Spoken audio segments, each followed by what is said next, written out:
Good morning students. आज हम बात करेंगे लेसन नंबर 22 के बारे में। और हमारा लेसन नंबर 22 है मानव का पाचन तंत्र। हम बहुत अच्छी तरह से जानते हैं हमारे पाचन तंत्र के बारे में। इस लेसन में हम बात करेंगे कि पाचन तंत्र में कौन कौन से भाग हैं, पाचन तंत्र की संरचना क्या है, पाचन तंत्र किस प्रकार से कार्य करता है, इन सभी डिटेल्स के बारे में। तो बात करते हैं, सबसे पहले हमारे लेसन का नाम इसको क्लियर कर लेते हैं। मानव का पाचन तंत्र किसे कहते हैं? पाचन तंत्र। सबसे पहले ये डेफिनेशन बात कर लेते हैं आपकी बुक के अकॉर्डिंग।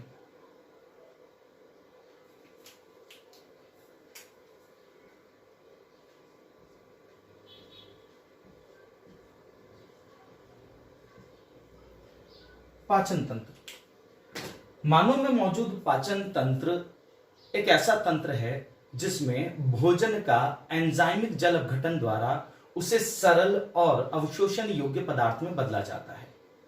ध्यान दें एक बार।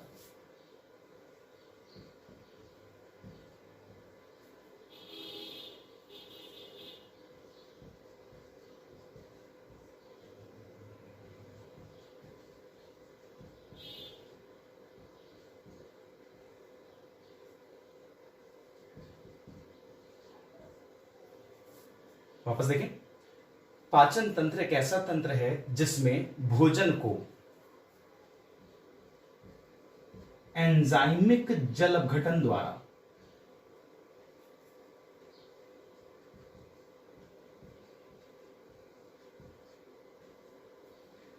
सरल एवं अवशोषण योग्य पदार्थ में बदला जाता है।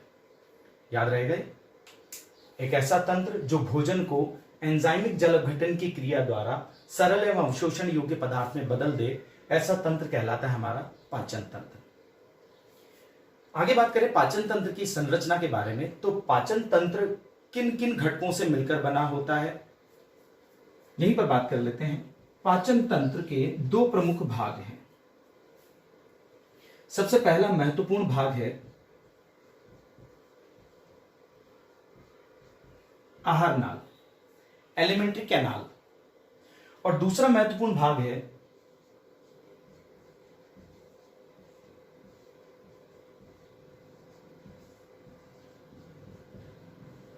पाचक ग्रंथियां या अंग। सबसे पहले हम बात करेंगे आहार नाल की संरचना के बारे में, फिर उसके बाद बात करेंगे हम पाचक ग्रंथियों की और अंगों की संरचना के बारे में।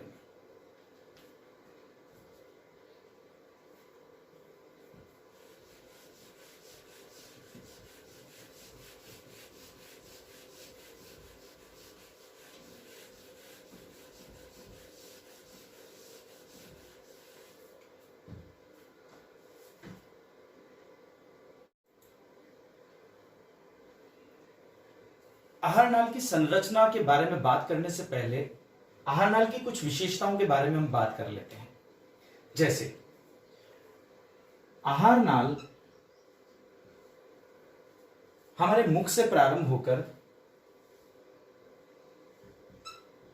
गुदा या एनस द्वारा हमारे शरीर से बाहर खुलती है। छोटे शब्दों में हम कह सकते हैं कि आहार नाल मुख से गुदा तक फैली हुई होती है। एक मनुष्य में इसकी सामान्य लंबाई 4.5 मीटर होती है। कितनी लंबाई होती है? 4.5 मीटर। दूसरी विशेषता है यह एक पेशीय नलिका है। आहार नाल एक पेशीय नलिका है। जब मनुष्य की मृत्यु होती है तो ये पेशियां शिथिल हो जाती हैं और मृत्यु के पश्चात मानव की इस आहार नाल की लंबाई लगभग 7 से 8 मीटर हो जाती है। तो ये थी आहार नाल की प्रमुख विशेषताएं। अब हम आगे बात कर लेते हैं आहार नाल की संरचना में कौन कौन से भाग हैं और उन भागों की डिटेल के बारे में। जैसे आहार नाल की संरचना में सबसे पहला भाग होता है मुख, उसके बाद होता है मुख गुहा, ग्रसनी, ग्रसिका, आमाशय, छोटी आंत, बड़ी आंत, मलाशय और अंत में गुदा। माने कि यह मुख से गुदा तक फैली हुई होती है। सबसे पहले बात कर लेते हैं अपन आहार नाल में पहली संरचना मुख के बारे में।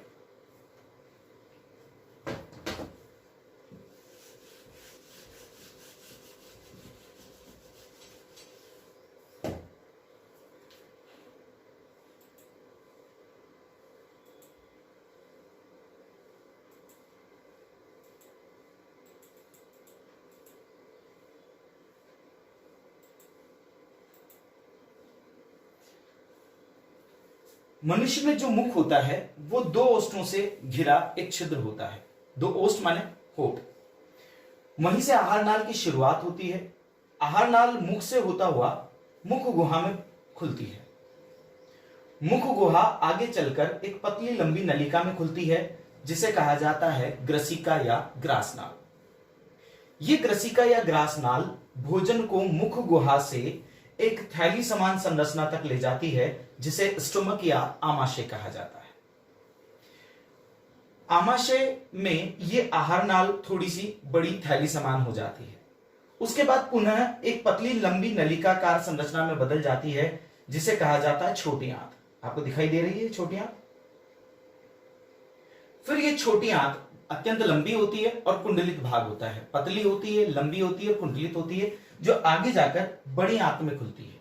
ये ग्रीन कलर की जो आपको लाइट ग्रीन कलर दिख रहा है, ये है बड़ी आंत। और बड़ी आंत का अंतिम भाग कहलाता है मलाशय। और यह मलाशय गुदा द्वारा या एनस द्वारा शरीर के बाहर खुलता है। तो ये थी हमारी आहार नाल। आहार नाल में जो हम पहली बात कर रहे हैं मुख, उसके बारे में हम और डिटेल बात करते हैं।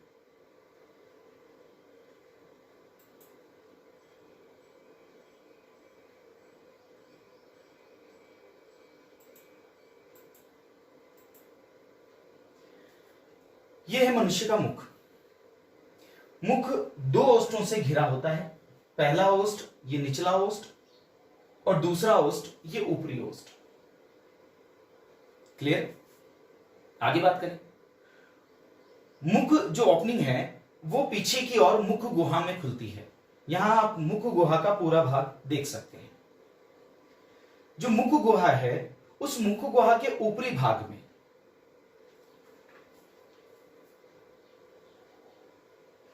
ये दिखाई दे रहा है। ये जो मैंने डॉटेड एरिया में कवर किया है वो कहलाता है कठोर तालु। मुख के ऊपरी भाग में तालु पाया जाता है। इस तालु का अगला भाग कठोर होता है तथा पिछला भाग सॉफ्ट होता है।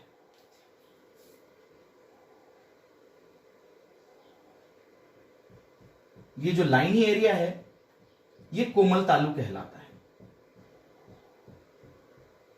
तो मुख गुहा का ऊपरी भाग तालु होता है और तालु में कठोर तालु और कोमल तालु पाए जाते हैं।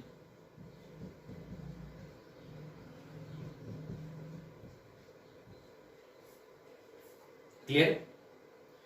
मुख गुहा के पार्श्व भाग के बारे में बात करते हैं। मुख गुहा का यह है पार्श्व भाग, इधर भी और इधर भी, जो हमारे गाल होते हैं।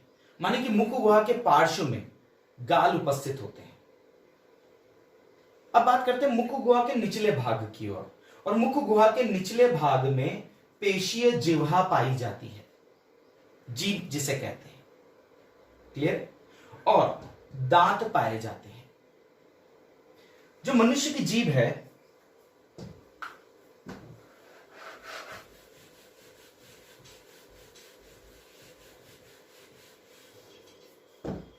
वो एक पेशीय संरचना है। पेशियों से बनी होती है, इसमें हड्डी वगैरह नहीं होती। ठीक है? इस पेशीय संरचना में कई स्वाद कलिकाएं होती हैं। होती बहुत सारी हैं, इस इमेज में बहुत कम जगह पर बताई गई है। वैसे पूरी जीभ में ये स्वाद कलिकाएं उपस्थित होती हैं जो मनुष्य को विभिन्न प्रकार के स्वाद का ज्ञान कराती हैं। इन कलिकाओं की संरचना देख लेते हैं। ये एक स्वाद कलिका है। ये जीभ का ऊपरी भाग है, ऊपरी फर्श है। जब हम भोजन करते हैं तो भोजन में जो स्वाद कणिकाएं हैं, या यूं कहें कि भोजन का जो रसायन है, वो रसायन हमारी लार के साथ मिलकर इन स्वाद कलिकाओं में चला जाता है।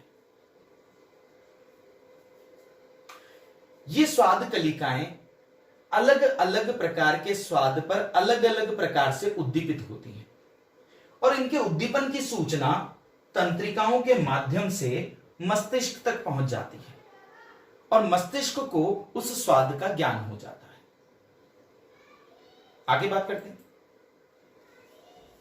हमारी जीभ में अलग अलग जगहों पर अलग अलग प्रकार के स्वाद के ज्ञान के लिए अलग अलग क्षेत्र होते हैं।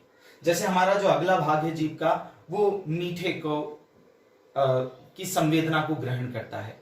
ठीक है, ये स्वीट है। यहां पर जो अग्र किनारे हैं, दोनों अग्र पार्श्व, वहां पर सॉल्टी जो कलिकाएं हैं, जो नमक या दूसरे नमकीन स्वाद को क्या करती हैं, एक्सेप्ट करती हैं या उनके उद्दीपनों को मस्तिष्क तक ले जाती हैं। उसके पीछे है सौर और सबसे पीछे की तरफ होता है बिटर। ज्यादा डिटेल आपके सिलेबस में इसकी है नहीं, हम आगे बात नहीं करेंगे। हम आगे बढ़ जाते हैं और आगे बात करते हैं हम हमारी अगली संरचना के बारे में जो मुख गुहा में पाई जाती है, वो है हमारे दांत।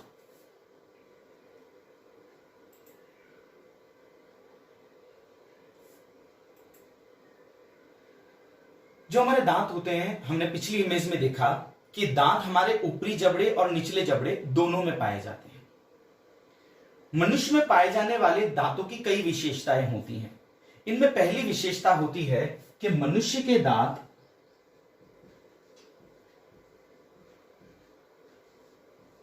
विषम दंती होते हैं। विषम दंती से अभिप्राय मनुष्य में पाए जाने वाले दांत अलग अलग प्रकार के होते हैं। कुछ दांत काटने का काम करते हैं, कुछ दांत चीरने फाड़ने का काम करते हैं, कुछ दांत चबाने का काम करते हैं। जैसे आपको सभी को याद है कि आगे के ये जो 4 दांत हैं, ऊपर भी पाए जाते हैं और नीचे भी पाए जाते हैं। ये चारों दांत कहलाते हैं इंसाइजर। इन्हें इंसाइजर कहा जाता है। उसके पीछे की तरफ 2 नुकीले दांत दोनों तरफ होते हैं, एक इस साइड और एक इस साइड। ठीक है, एक इस साइड और एक इस साइड। ये दोनों दांत चीरने और फाड़ने से संबंध में होते हैं। जो मांसाहारी प्राणी होते हैं उनमें ये दांत ज्यादा लंबे होते हैं, मनुष्य में दांत ज्यादा लंबे नहीं होते। इनकी संख्या निचले जबड़े और ऊपरी जबड़े में दोनों में 2-2 होती है, अर्थात कुल संख्या इनकी 4 होती है। वापस देखें, सबसे अगले दांत जो काटने से संबंध में होते हैं, नीचे भी 4 और ऊपर भी 4, इन्हें कहा जाता है इंसाइजर्स और इनकी कुल संख्या होती है 8। ऊपरी जबड़े में 4, निचले जबड़े में 4। आगे बात करें, दूसरे होते हैं कैनाइंस, जो चीरने फाड़ने से संबंध में होते हैं, तीखे दांत होते हैं, निचले जबड़े में भी 2 होते हैं और ऊपरी जबड़े में भी 2 होते हैं और इनकी कुल संख्या होती है 4। नेक्स्ट बात करें प्रीमोलर, जिन्हें हम छोटी दाढ़ भी कहते हैं। निचले जबड़े में इनकी संख्या 4 होती है, 2 यहां, 2 यहां, 2 ऊपर इस साइड और 2 ऊपर दूसरी साइड। कुल की संख्या इनकी होगी 8। और सबसे पीछे की तरफ होते हैं हमारी बड़ी दाढ़, जिन्हें हम कहते हैं मोलर्स। मोलर्स की संख्या 3, 3, 6, 9 और 12। कुल संख्या इनकी 12 होती है, 6 निचले जबड़े में और 6 ऊपरी जबड़े में।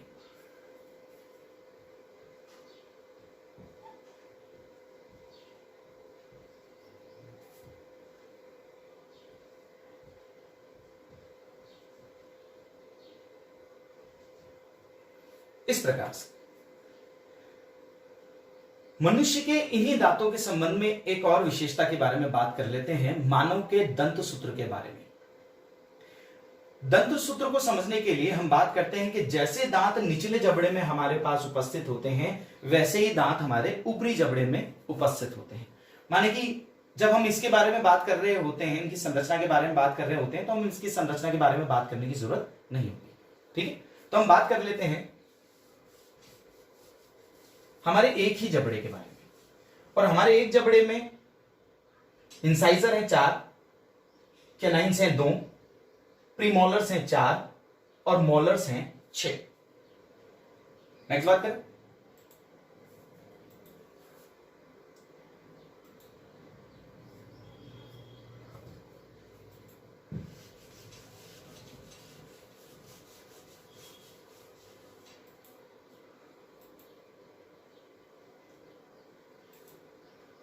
मानव के दंत सूत्र के बारे में बात करते हैं। मानव में इंसाइजर्स, इस सूत्र को समझने के लिए हम थोड़ा सा बैक वापस चलते हैं। हम इस सूत्र को इस प्रकार से अध्ययन करेंगे, जो ऊपरी जबड़े में है वही निचले जबड़े में है। हम केवल ऊपरी जबड़े की बात करते हैं तो हम निचले जबड़े की संरचना को भी इसके साथ ही स्पष्ट कर लेते हैं, इसलिए केवल ऊपरी जबड़े के बारे में बात करते हैं। अगर मैं यहां पर एक डिवाइडिंग लाइन बनाऊं,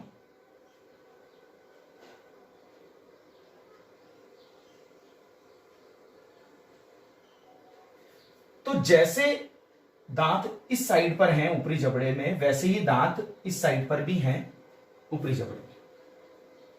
तो यहां अब हो जाती है इंसाइजर्स की संख्या 2, कैनाइन की संख्या 1, प्रीमोलर की संख्या 2 और मोलर्स की संख्या 3। 2 1 2 3। क्लियर? अगर हम इसको 2 से गुणा कर दें ऐसे कैसी सेम, तो हमारे पास ऊपरी जबड़े की संख्या आ जाएगी। क्लियर? अब ऐसे ही हम बात करें निचले जबड़े में, तो निचले जबड़े में भी ये कि ये होंगे दांत, माने कि इंसाइजर्स होंगे 2, कैनाइन्स होगा 1, प्रीमोलर होंगे 2 और मोलर होंगे 3। और इसे भी हम क्या करेंगे, इंटू 2।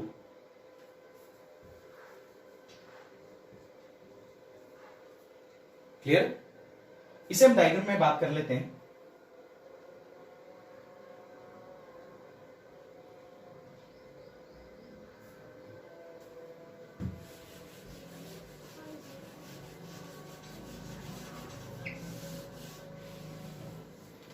माने कि हमारे इंसाइजर्स हैं ऊपरी जबड़े में 2 दाईं तरफ, कैनाइन्स 1 दाईं तरफ, प्रीमोलर 2 दाईं तरफ और मोलर 3 दाईं तरफ। ऐसे ही नीचे तो 2/2, 1/1, 2/2, 3/3। क्लियर? तो यहां इंसाइजर्स हुए 2/2, canines 1/1, premolars 2/2, molars 3/3 into 2। Total हुए 32। ऊपर की गुणा करेंगे हम संख्या, तो ऊपर होंगे कितने, 8/8 इंटू 2, माने कि 16 ऊपर और 16 नीचे। गणितीय सूत्र नहीं लगाएंगे हम, गणितीय सूत्र में तो ये 0 हो जाएंगे, माने कि हमारे मुंह में दांत है भी नहीं। ऊपर 16 और निचले 16, अतः कुल मिलाकर दांतों की संख्या कितनी हुई, 32। तो याद रखिएगा यह है हमारा दंत सूत्र। और दंत सूत्र में हो सकता है आपसे एग्जाम में पूछ ले कि मनुष्य के दंत सूत्र दीजिए, मानव का दंत सूत्र दीजिए। तो आपको ध्यान रखना है, इसका एक शॉर्ट फॉर्म है याद करने के लिए, जिसे हम कह सकते हैं 21-23/21-23 इंटू 2। तो ये था मनुष्य के दांत को विषम दंती क्यों कहा जाता है और मानव का दंत सूत्र।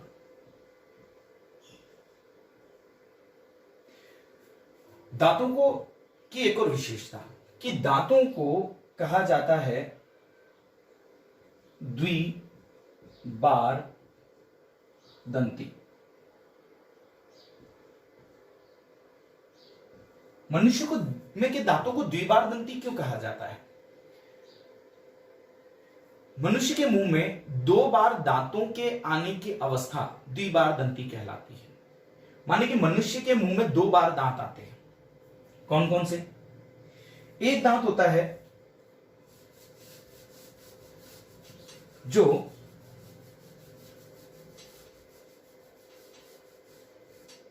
मनुष्य में जन्म के बाद सबसे पहले आते हैं, जिन्हें हम सामान्य रूप से दूध के दांत कहते हैं।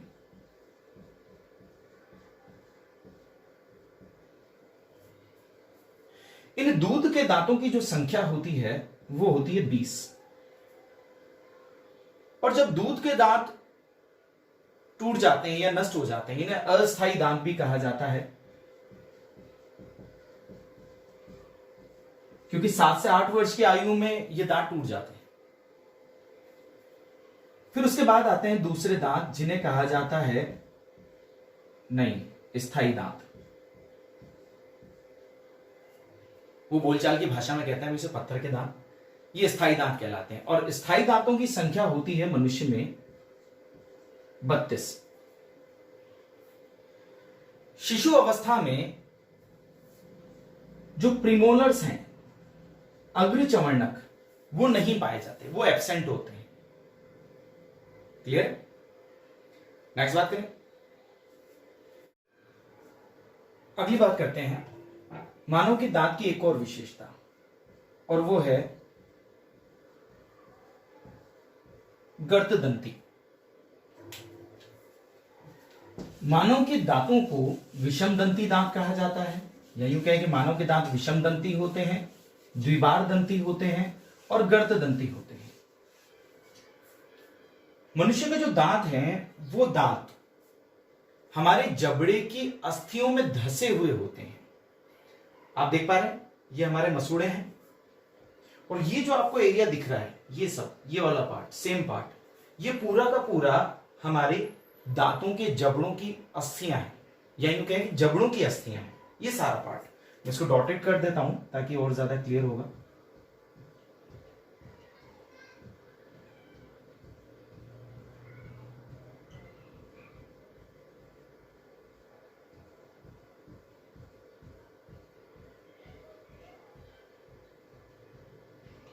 तो आप ये जितना भी भाग देख पा रहे हैं, ये हमारे जबड़े की हड्डी है, और इस जबड़े की हड्डी में एक सॉकेट होता है, ठीक है। उस सॉकेट में हमारे दांतों की जड़ें फिट होती हैं। दिखाई दे रही है आपको, ये दांत की जड़ का एक हिस्सा और ये दूसरा हिस्सा। क्लियर? तो मनुष्य के दांत जबड़े की अस्थियों में धसे हुए होते हैं। क्लियर? नेक्स्ट बात करते हैं दांतों की संरचना के बारे में। तो दांतों की संरचना में हम कहें कि दांतों की जो संरचना होती है उसके 3 भाग होते हैं। पहला भाग होता है रूट, आपको दिखाई दे रही है रूट एरिया। दूसरा भाग होता है नेक, जो हमारे मसूड़ों द्वारा पैक रहता है, और सबसे ऊपर वाला भाग जो दिखाई देता है उसे हम कहते हैं शिखर भाग या क्राउन पार्ट। तो 3 भाग होते हैं, शिखर, ग्रीवा और मूल, रूट, नेक और क्राउन। आगे बात करते हैं, दांतों का जो निर्माण होता है वो डेंटिन द्वारा होता है। आपको ये वाला एरिया दिखाई दे रहा होगा,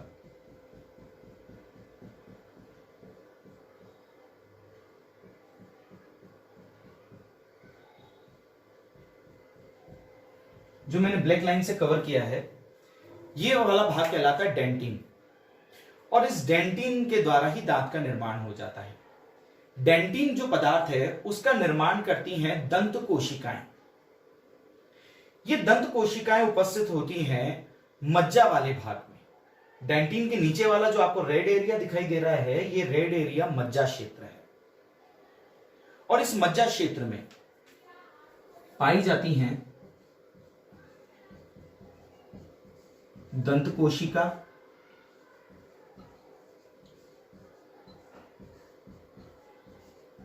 रुधिर वाहिनी और तंत्रिका तंतु। इनमें उपस्थित दंत कोशिकाएं डेंटिन का स्रावण करती हैं। डेंटिन एक सीमेंट जैसा कठोर पदार्थ है, और इसके ऊपर वाले भाग में पाया जाता है जो सफेद रंग का आपको दिखाई दे रहा है, यह है हमारे शरीर का कठोरतम भाग जिसे कहा जाता है इनेमल।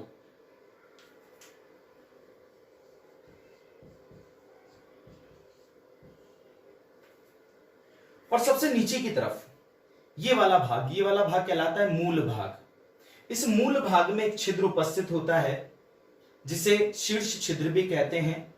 इस छिद्र के द्वारा रक्त नलिकाएं और तंत्रिका तंतु मज्जा वाले भाग में प्रवेश करते हैं।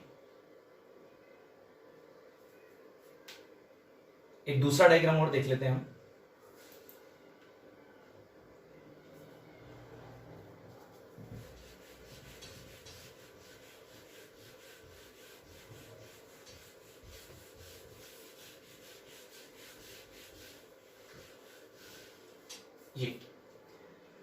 तो ये जो ग्रीन वाला एरिया दिखाई दे रहा है आपको, ये ग्रीन एरिया है हमारा ये सारा ग्रीन एरिया, ये है डेंटिन। और इस ग्रीन एरिया के अंदर जो रेड क्षेत्र है वो क्षेत्र होता है मज्जा, जिसमें हमने कहा उसमें पाई जाती है दंत कोशिकाएं, रुधिर वाहिनी और तंत्रिका तंतु। इसमें मौजूद दंत कोशिकाएं डेंटिन का निर्माण करती हैं। इस डेंटिन के ऊपर एक सख्त पदार्थ मौजूद होता है जिसे कहा जाता है एनेमल। इस मज्जा गुहा के निचले भाग में एक छिद्र उपस्थित होता है जिसे कहा जाता है शीर्ष छिद्र। इसी शीर्ष छिद्र से होकर रक्त वाहिनियां और तंत्रिका तंतु दांत में प्रवेश करते हैं। जैसे जैसे आयु बढ़ती जाती है वैसे वैसे ये जो शीर्ष छिद्र है ये बहुत ज्यादा सिकुड़ जाता है, छोटा हो जाता है, मज्जा भी कम हो जाती है। इसके कारण यहां पर रुधिर का जो प्रवाह है या पोषण जो है वो पोषण मज्जा को नहीं मिल पाता, दंत कोशिकाओं को नहीं मिल पाता, और दंत कोशिकाओं को पोषण न मिल पाने की वजह से जो दांत होते हैं वो धीरे धीरे कमजोर हो जाते हैं। आज के लिए इतना ही। नेक्स्ट पार्ट में हम बात करेंगे हमारे आहार नाल के दूसरे भाग के बारे में जिसे हम कहते हैं ग्रसनी। Thank you.